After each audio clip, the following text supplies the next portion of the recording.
Okay, I thought I'd also do a little video here on some of the parts of the tool that you can't see,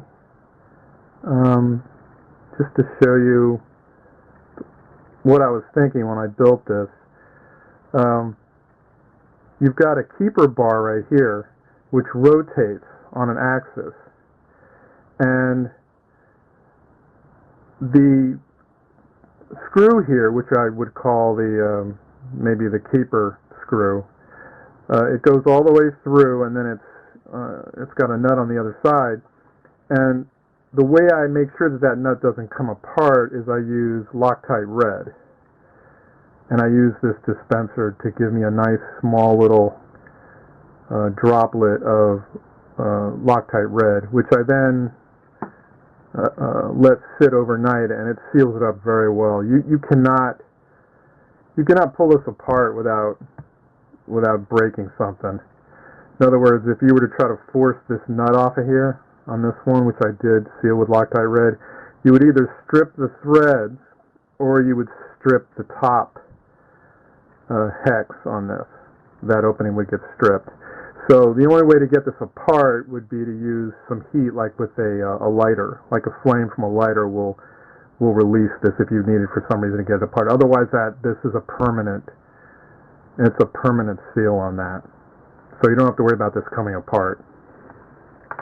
Also, on the keeper screw, I don't know if you can really see that, but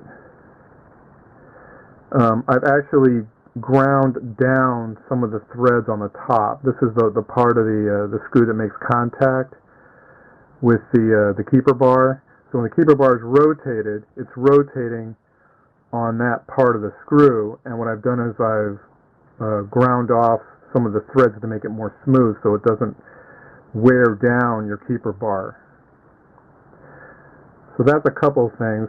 Also, lastly, you might see that there's an opening here, and there's actually a nylon washer in there. And I use that because it gives much more consistent friction across the travel of the keeper bar. I originally didn't have that. I was originally trying to make these and have it just be aluminum on aluminum here without anything in there. And what was happening was, over time, it seemed like there would be friction developed between these two surfaces, which I didn't like, and so that's the reason why I'm using this nylon washer. And it works real well. I mean, it's very consistent in the amount of friction that you get across the travel of this piece of the tool. So that's a couple more things that I wanted to add to my library, my video library on this tool.